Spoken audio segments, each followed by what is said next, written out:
First contact. The day Earth changed forever began like any other for Dr. Elena Reyes. She sat in her cramped office at the SETI Institute, surrounded by star charts and radio frequency data, sipping her third cup of coffee. The monotonous hum of computers filled the air, a sound she had grown accustomed to over her years of searching for extraterrestrial intelligence. As she reached for her mug, a shrill beep cut through the ambient noise. Elena froze, her hand hovering inches from the coffee. The beep came again, more insistent this time. Her heart racing, she swiveled towards her main monitor. "No way," she whispered, her eyes widening as she took in the data scrolling across the screen. The signal was unlike anything she had ever seen before, a clear, repetitive pattern that couldn't be explained by any known cosmic phenomenon. With trembling fingers, she reached for her phone. Within hours, observatories around the world had confirmed her findings. The signal was real, and it was headed straight for Earth. As news of the impending alien arrival spread, the world erupted into a frenzy of excitement and fear. Governments scrambled to prepare, militaries went on high alert, and civilians alternated between celebration and panic. Through it all, Elena found herself at the center of a whirlwind of activity, her expertise suddenly in high demand. 3 days later, she stood on a makeshift stage erected in the middle of the New Mexico desert, surrounded by world leaders, military personnel, and a sea of reporters. The air thrummed with tension as all eyes turned skyward. A flash of light split the cloudless blue sky, growing larger by the second. Elena's breath caught in her throat as the alien ship came into view. A massive, gleaming structure that defied conventional aerodynamics. It descended slowly, kicking up a swirling cloud of dust as it touched down on the desert floor. For a moment, everything was still. Then, with a hiss of depressurization, a door materialized in the ship's smooth hull. Elena's heart pounded in her chest as a ramp extended to the ground.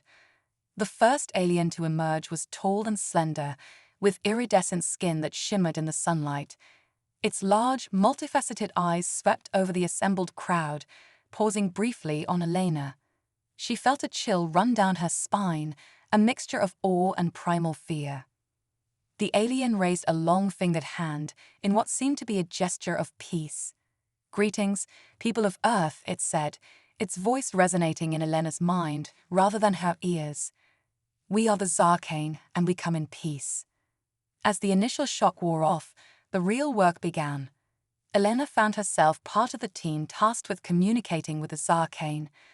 Over the next few weeks, she learned more about the universe than she had in her entire career.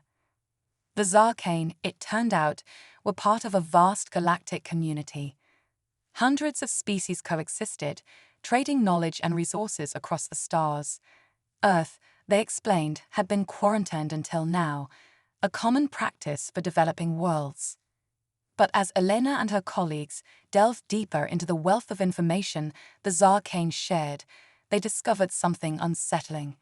In the galactic classification system of habitable worlds, Earth was listed as a Class 13 Deathworld, the highest and most dangerous category.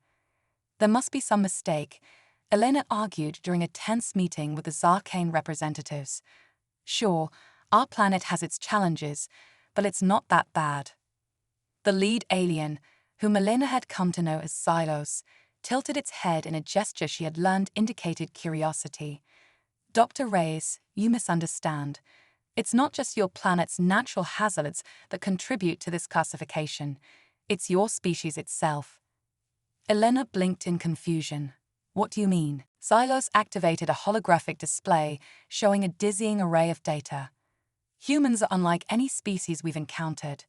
Your adaptability, your resilience, your sheer determination to survive and thrive in the face of adversity, it's unprecedented."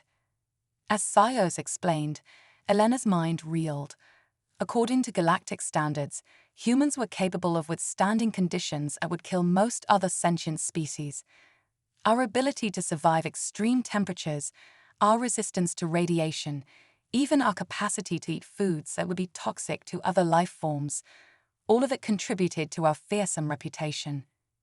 But surely other worlds have harsh environments, Elena protested. What makes Earth so special? Xylos's skin rippled in what Elena had come to recognize as their equivalent of a sullen nod. It's the combination, Dr. Reyes. Your world has an incredible diversity of environments, each presenting its own set of challenges, and through it all, your species has not just survived, but thrived. You've built civilizations in frozen tundras and scorching deserts alike. You've cultivated crops in nutrient-poor soils and bred animals that, by galactic standards, should be far too dangerous to domesticate. The implications of this revelation sent shockwaves through human society. Some took pride in our newfound status as galactic badasses. Others worried about how this perception would affect our relationships with other species. As for Elena, she found herself grappling with a new perspective on her home planet and her own species. Everything she had taken for granted, Earth's gravity, its atmospheric composition, even the common cold, was apparently extraordinary by cosmic standards. But the true test of humanity's resilience was yet to come. As Earth took its first tentative steps onto the galactic stage, tensions began to rise. Some alien species viewed humans with fear and suspicion, while others saw potential in our unique abilities. Elena watched with a mixture of pride and apprehension as the first human delegates prepared to leave for the galactic capital. As she stood at the launch site, Xylos approached her. Dr. Reyes, the alien said, its mental voice tinged with what Elena had learned to interpret as concern. I feel I must warn you. The galaxy is a wondrous place, full of opportunities for your kind, but it is also fraught with dangers, some of which even we do not fully understand. Elena nodded, a determined set to her jaw. We're ready, Xylos. Whatever the universe throws at us, we'll face it head-on. It's what we do best. As the human ship lifted off, carrying Earth's representatives to their new destiny among the stars, Elena couldn't help but feel a sense of excitement mixed with trepidation. Humanity had survived and thrived on their Deathworld home for millennia. Now, it was time to see if they could do the same on a cosmic scale. Little did they know, the challenges they would face would test the very limits of human adaptability and resilience. The galaxy was about to learn why Earth was feared as a Class 13 Deathworld, and humanity would discover the true extent of their potential. As the ship disappeared into the sky, Elena turned to face the future, ready to help guide humanity through its greatest adventure yet. The story of Earth as a Deathworld was just beginning, and she intended to see it through to whatever end awaited them among the stars. The Galactic Crucible. The massive view screen aboard the ISS Resilience flickered to life, revealing a breathtaking vista of swirling nebulae and distant stars. Captain Zara Chen stood at the helm, her dark eyes reflecting the cosmic tapestry before her. It had been 6 months since humanity's first steps into the galactic community, and the learning curve had been steep. Status report, Zara commanded, her voice steady despite the butterflies in her stomach. This was to be humanity's first official diplomatic mission beyond the solar system. Her first officer, a lanky man named Alejandro, consulted his holographic display. All systems nominal, Captain. We're approaching the coordinates for the Galactic Crucible. Zara nodded, suppressing a shiver of anticipation. The Galactic Crucible was unlike anything humans had encountered before, a massive space station that served as a neutral meeting ground for hundreds of alien species. It was here that Earth would make its formal debut on the Interstellar stage. As the Resilience drew closer, the true scale of the Crucible became apparent. It dwarfed anything humanity had ever built, a sprawling metropolis suspended in the void of space. Its architecture defied earthly conventions, with gravity-defying spires and shimmering force fields that pulsed with otherworldly energy. Crucible control to Earth vessel, a multi-toned voice crackled over the comms. You are clear for docking in Bay E13. Please follow the designated approach vector. Zara couldn't help but smirk at the irony of their assigned bay number. Even here, at the heart of galactic civilization, Earth's reputation as a Class 13 Deathworld preceded them. As the Resilience glided into the docking bay, Zara and her crew prepare for their first face-to-face encounter with the wider galactic community. They had trained extensively for this moment, but nothing could truly prepare them for the sheer diversity of life they were about to encounter. The airlock hissed open, and Zara led her team into the crucible proper. The sudden assault on their senses was overwhelming. Alien scents, both alluring and repulsive, filled the air. A cacophony of languages, some spoken and others communicated through colors or pheromones, created a dizzying backdrop. And the aliens themselves, Zara had thought she was prepared after months of studying xenobiology, but the reality was far more fantastic than any simulation. Beings of every conceivable shape and size moved through the bustling corridors. Some floated on cushions of anti-gravity, while others slithered or crawled along specially designed pathways. A tall, willowy being with luminescent skin approached them. "Welcome, Terrans," it said, its voice a melodious trill. "I am Xylith, your liaison to the Galactic Council. We are most eager to formally welcome you to the Interstellar community." As Xylith led them through the crucible, Zara couldn't shake the feeling that they were being watched. Not just with curiosity, but with a mix of fear and anticipation. Their reputation as Deathworlders had clearly spread. Their first challenge came sooner than expected. As they entered a vast atrium filled with various alien species, a commotion erupted near one of the environmental barriers. A group of methane-breathing aliens had suffered a containment breach, their protective atmosphere rapidly dissipating. Without hesitation, Zara and her team sprang into action. They sprinted towards the stricken aliens, ignoring the gasps and cries of alarm from the onlookers. The methane-rich air would be toxic to most species, but humans, with their robust respiratory systems, could withstand short exposures. Working quickly, they sealed the breach and stabilized the environment. The methane breathers, safe once more, regarded the humans with a mixture of gratitude and awe. As they rejoined Xylith, Zara noticed a change in the alien's demeanor. "That was most impressive," Xylith said, a hint of wonder in its voice. "Few species would have been capable of such a rescue, let alone attempt it." Zara shrugged, downplaying the incident. "We're used to adapting to harsh conditions. It's just what we do." But word of the humans' feat spread quickly through the crucible. By the time they reached the council chambers, whispers and pointed appendages followed in their wake. The Galactic Council itself was a sight to behold. Representatives from hundreds of worlds sat in a vast amphitheater, each in their own specially designed environmental pod. At the center stood a holographic projection of a being so ancient and alien that Zara's mind struggled to comprehend its form. "Humans of Earth," the being's voice resonated in their minds. "We have long observed your world from afar, watching as you struggled and thrived in conditions that would break lesser species. Now you stand before us, ready to take your place among the stars." What followed was a grueling series of tests and challenges designed to assess humanity's readiness for full galactic citizenship. Physical trials pushed the limits of their endurance, while mental exercises probed the depths of their problem-solving abilities. Through it all, Zara and her team persevered.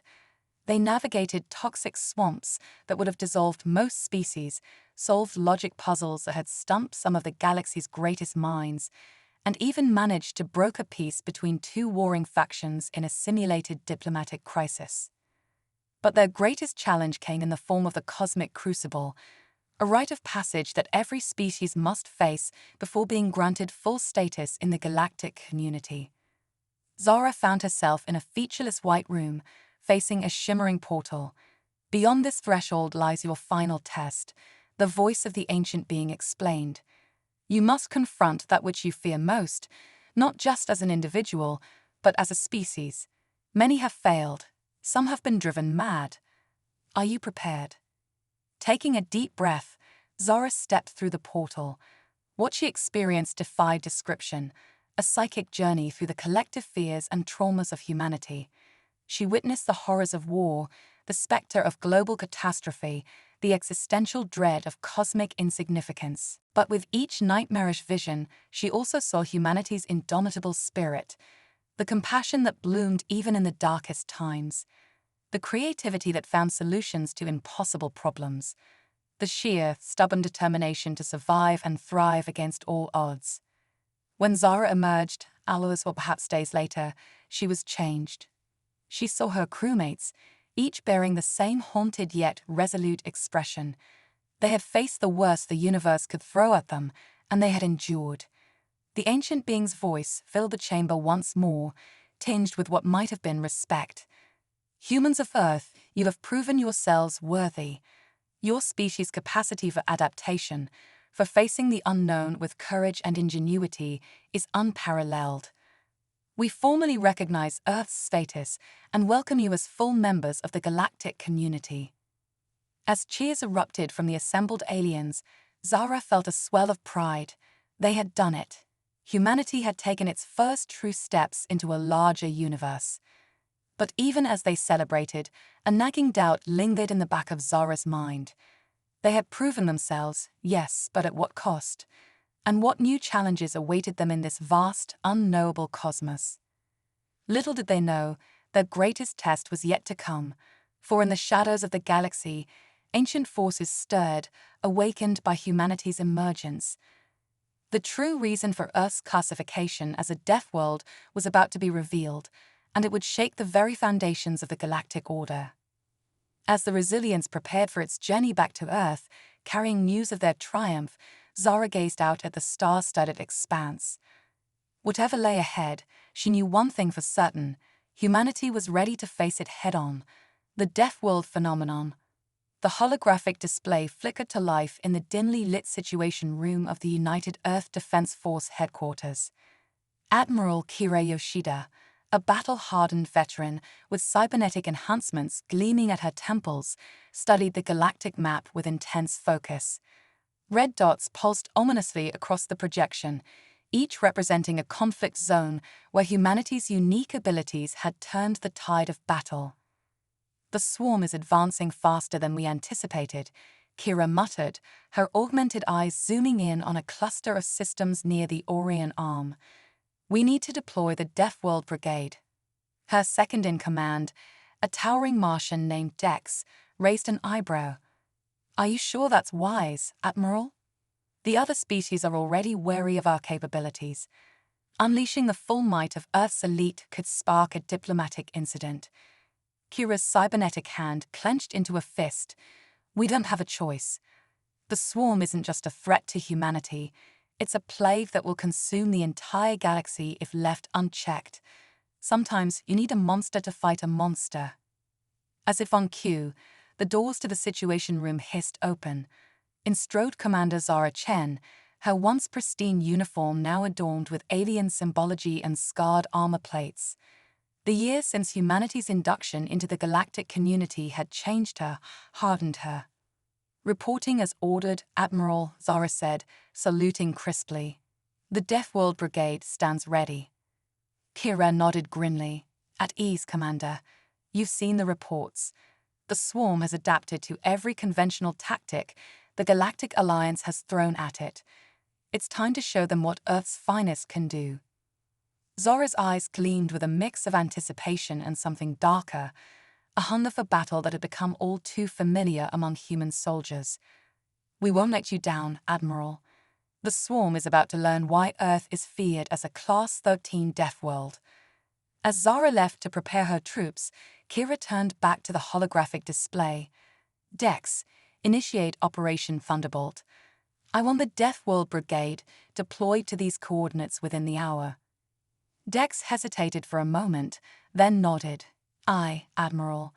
May the cosmic forces have mercy on our enemies, because we sure as hell won't."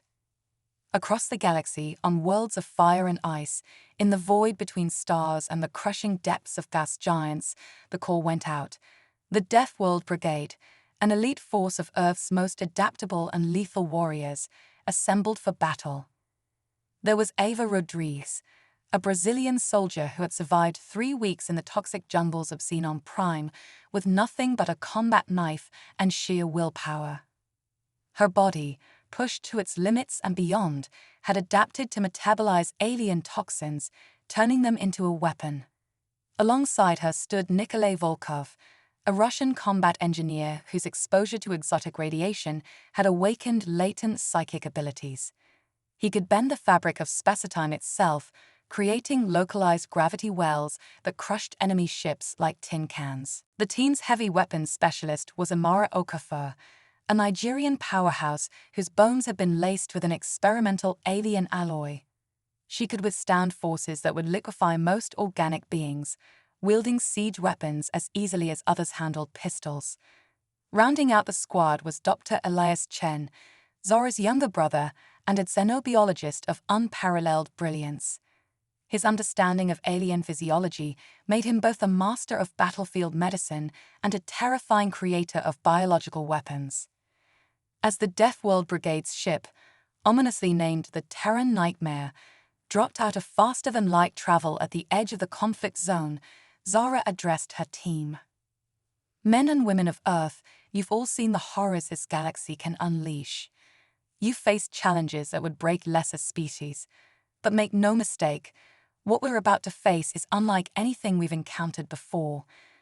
The ship's view screen lit up, showing the writhing mass of the swarm. It was a seething biomechanical horror that defied comprehension. A fusion of organic matter and advanced technology that consumed everything in its path.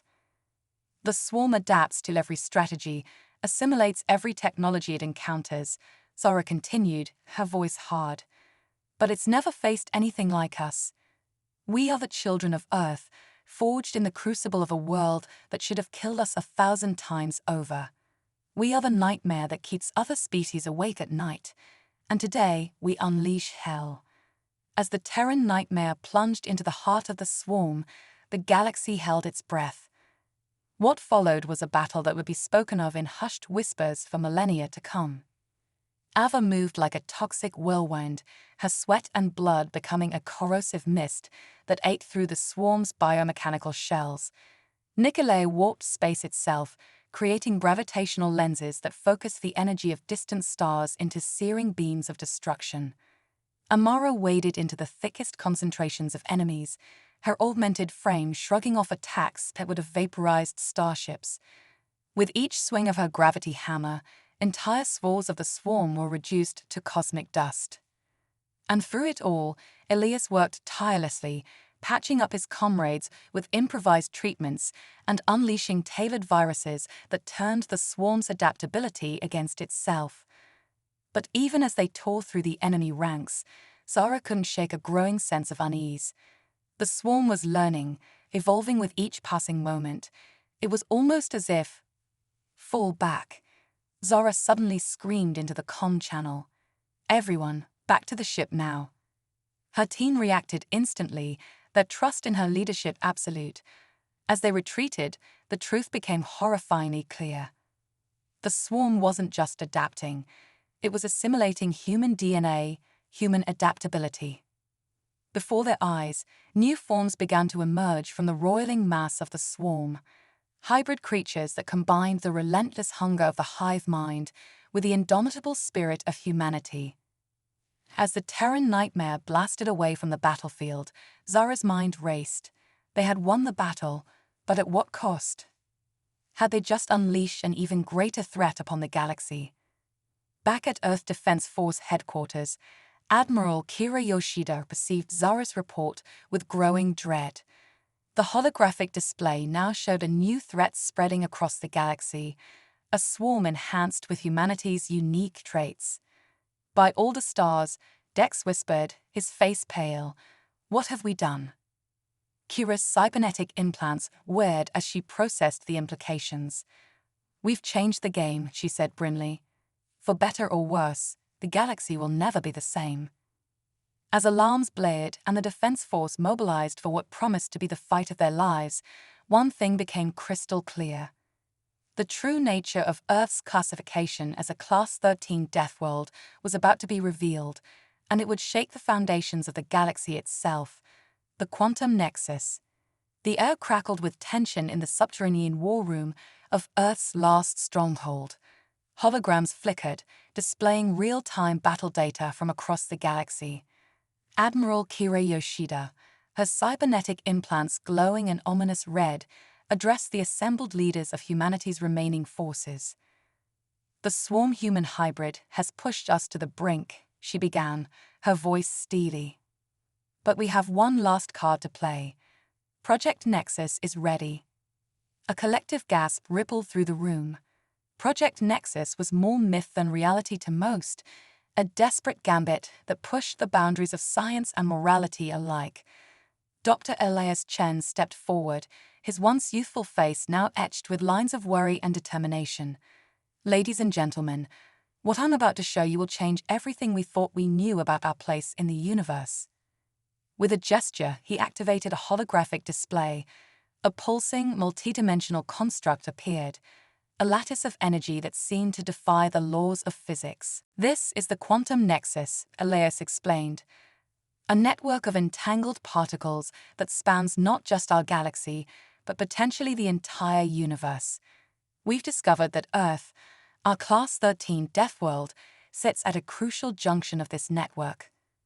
Commander Zara Chen, her battle-scarred armor bearing the marks of 100 impossible victories, leaned forward.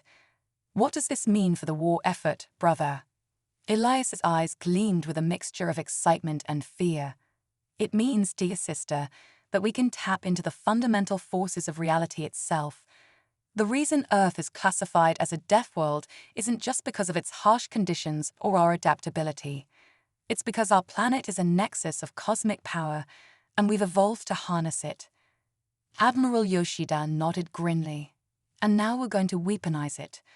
Dr. Chen, initiate the Nexus Protocol." As alarms blared and the facility hummed with awakening power, Zara turned to her team, the survivors of the Deathworld Brigade. Ava, her skin now a shifting camouflage of alien textures. Nikolai, his eyes glowing with barely contained psychic energy. Amara, her enhanced frame thrumming with power. "This is it," Zara said, her voice low. "Everything we've fought for comes down to this moment. Are you with me?" Their response was unanimous. They had stared into the abyss of the cosmos and emerged stronger. Whatever came next, they would face it together. The scene shifted to the heart of the quantum nexus chamber. A massive, pulsing crystal dominated the center, surrounded by a dizzying array of technology that blended human ingenuity with alien advancements. Zara and her team took their positions around the crystal, each connected to it by glowing tendrils of energy. Dr. Chen worked feverishly at the control panel, his fingers dancing across holographic interfaces. Initiating Nexus Protocol in 3, 2, 1. The world exploded into light and sensation. Zara felt her consciousness expand, merging with the very fabric of the universe. She saw the strands of reality, the cosmic web that connected all things. And at the heart of it all, Earth, pulsing with untapped potential. Through the quantum nexus, Zara and her team became conduits to the fundamental forces of the cosmos. They were no longer just soldiers, they were avatars of creation and destruction, wielding powers beyond mortal comprehension. Across the galaxy, the tide of battle shifted. The swarm-human hybrids, for all their adaptability, found themselves facing an enemy that could rewrite the laws of physics on a whim. Ava became a living storm, her body a swirling vortex of elemental fury that disintegrated entire fleets. Nikolai's psychic abilities expanded exponentially, allowing him to reshape entire star systems with a thought. Amara channeled the gravitational force of black holes, crushing swarm motherships like gnats. And Zara became something more. Her consciousness expanded across the quantum nexus, touching minds across the galaxy. She saw the truth of their existence, the grand tapestry of cosmic evolution that had led to this moment. But as they wielded this awesome power, a chilling realization dawned. The swarm wasn't just an alien threat, it was the universe's immune system, activated to contain the potential danger that humanity represented. In their ascension to cosmic power, humans had become a threat to the very fabric of reality. The swarm was a failsafe designed to prevent any single species from dominating the quantum nexus. As this knowledge flooded through the nexus, Zara made a decision that would alter the course of galactic history. With a thought, she reached out to the swarm human hybrids, not to destroy them, but to communicate. "We are not your enemy," her thoughts resonated across the cosmos. "We are the next step in universal evolution. Join us, and together we can shepherd the galaxy into a new era of enlightenment." For a moment, the universe held its breath. Then, slowly, the swarm began to change. The mindless destruction ceased, replaced by a curious probing. The hybrids, born of human adaptability and swarm efficiency, recognized the truth in Zara's words. As the battles across the galaxy ground to a halt, a new chapter in cosmic history began. Humanity, tempered by the crucible of their Deathworld and empowered by the quantum nexus, stood poised to guide the galaxy's evolution. But with great power came great responsibility. The other species of the galaxy watched with a mixture of awe and fear as humanity ascended to a new plane of existence. The classification of Earth as a Class 13 Deathworld took on a new, profound meaning. It was both a cradle of unimaginable potential and a threat to the cosmic order. As Zara and her team disengaged from the Nexus, forever changed by their experience, they knew that their greatest challenges lay ahead. They had saved humanity from extinction, but now they faced an even greater task, proving to the universe that they deserved the power they had claimed. The war was over, but the true test of humanity's worth as cosmic stewards had only just begun. As the first emissaries of the transformed Swarm-Human Alliance arrived on Earth, Zara looked to the stars with a mixture of hope and trepidation. "We've changed the game," she murmured, her eyes reflecting the infinite possibilities that lay before them. "Now we have to win it." The cosmic renaissance. The grand amphitheater of the galactic conclave buzzed with nervous energy. Representatives from 1,000 worlds shifted uneasily in their environmental pods, their attention fixed on the shimmering portal at the center of the stage. Today, humanity would present its case to the assembled species of the Milky Way. As the portal flickered to life, a collective gasp rippled through the audience. The being that stepped through defied easy classification. It was Zara Chen, but not as anyone remembered her. Her form shifted and flowed, at once solid and ethereal, a living embodiment of the quantum nexus itself. "Greetings, sentients of the galaxy," Zara's voice resonated not just in the air, but in the minds of all present. "We come before you not as conquerors, but as guides to a new era of cosmic enlightenment." The galactic arbiter, an ancient being of pure energy, floated forward. "Humans of Earth," it intoned, its voice a chorus of harmonics, "you stand accused of violating the natural order. Your mastery of the quantum nexus threatens the balance of the universe itself. How do you plead?" Zara smiled, a gesture that sent ripples of light cascading across her form. "We plead evolution, honored arbiter. The quantum nexus is not a tool to be used, but a fundamental aspect of reality to be understood and harmonized with. We have not violated the natural order, we have ascended to become its stewards." With a thought, Zara projected a series of holograms throughout the amphitheater. Each showed a world transformed, barren planets bursting with life, dying stars rejuvenated, even the swarm-human hybrids working in harmony to heal the scars of war. "Behold the cosmic renaissance," Zara proclaimed. "With our understanding of the nexus, we can guide the evolution of entire ecosystems, heal the wounds inflicted by aeons of conflict, and unlock the true potential of every sentient species."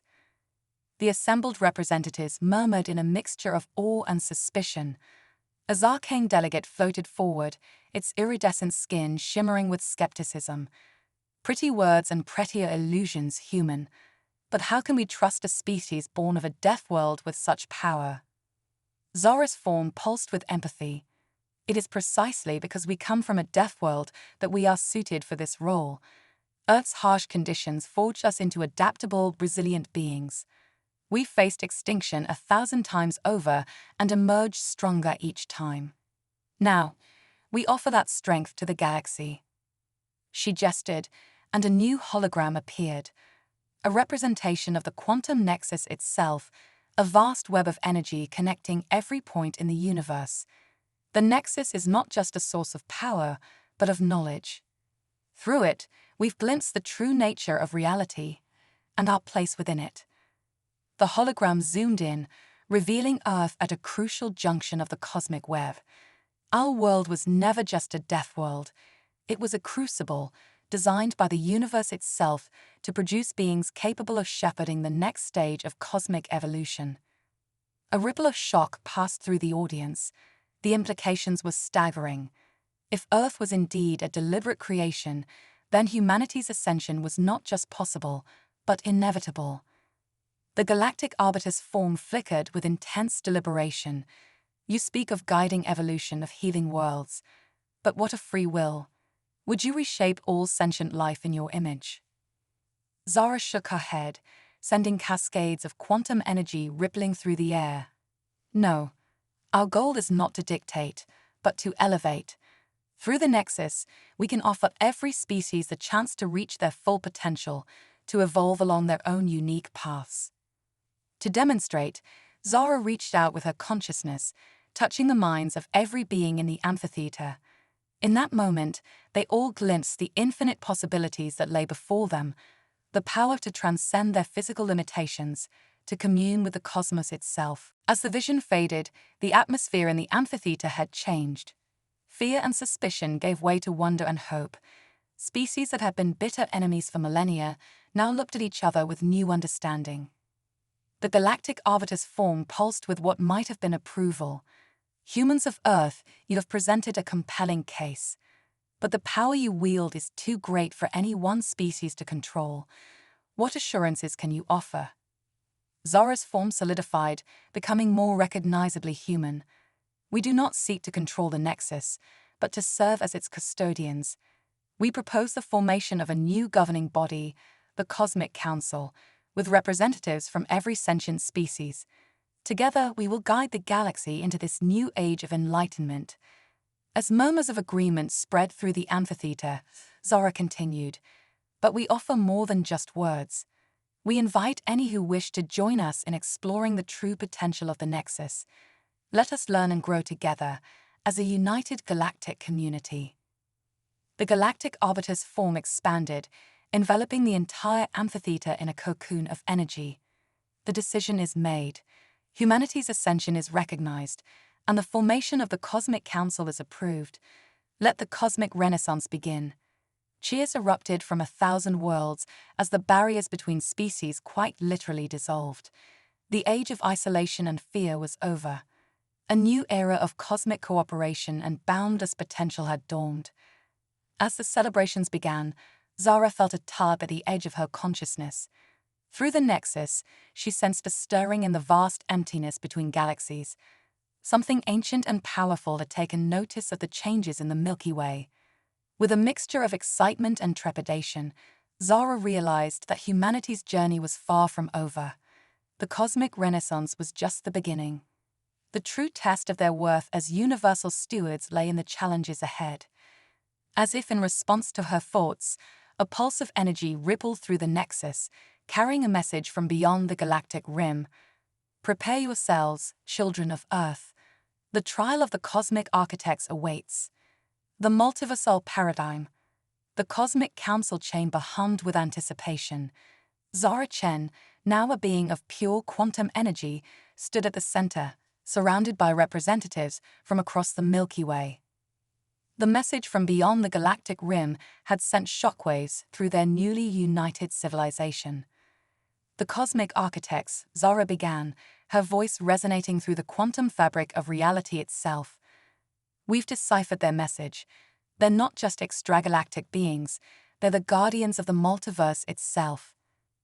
A holographic display materialized, showing an intricate web of interconnected realities.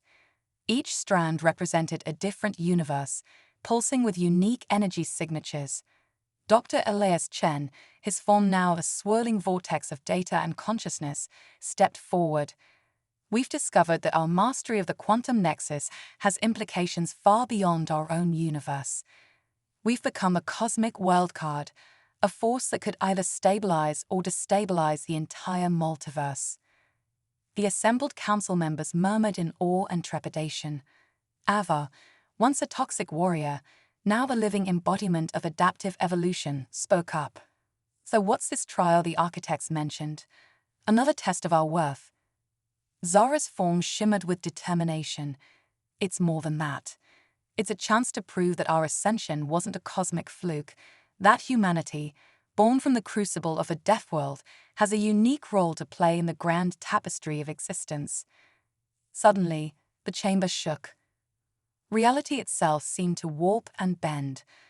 A portal of impossible geometry tore open in the center of the room, pulsing with energies from beyond comprehension. The trial begins. A chorus of voices echoed from the portal. Enter, children of Earth, and face the multiversal paradigm. Without hesitation, Zara and her team, the evolved forms of the original Deathworld Brigade, stepped through. They found themselves in a realm beyond physical description, where thoughts became reality and time flowed in all directions at once. Before them stood the cosmic architects, beings of pure concept, each one embodying a fundamental force of reality. Their forms shifted constantly, at once incomprehensible and strangely familiar. Welcome, the architects spoke in unison, their voices a symphony of creation itself. You stand at the crossroads of infinity. Your actions here will determine not just the fate of your universe, but the stability of the entire multiverse. The trial unfolded in ways that defied conventional narrative. Zara and her team faced challenges that tested not just their power, but their very understanding of existence. They navigated the chronolabyrinths, where cause and effect were reversed, and every decision rewrote history across 1,000 timelines. They solved the enigma of entangled eternities, harmonizing conflicting realities to prevent a cascade of multiversal collapse. They faced the existential exodus, guiding entire universes to safe harbor as the very fabric of their realities unraveled. Through it all, humanity's unique perspective, forged in the unforgiving crucible of a Deathworld, proved invaluable. Where others saw insurmountable obstacles, they saw opportunities for adaptation and growth. As the final challenge approached, the true nature of the trial became clear. The architects weren't just testing humanity's worth, they were preparing them for a role of cosmic importance. Behold, the architects intoned, revealing a sight that staggered even their evolved minds. The multiversal engine, the source of all creation and destruction across infinite realities. The engine was a construct of impossible geometry, a swirling nexus of every possibility that ever was or could be, and it was faltering, its rhythms growing erratic. For aeons, we have maintained the balance, the architects explained, but entropy grows. The multiverse requires new guardians, beings who understand both the harshness of existence and the boundless potential for growth. Beings like you. Zara understood in a flash of cosmic insight.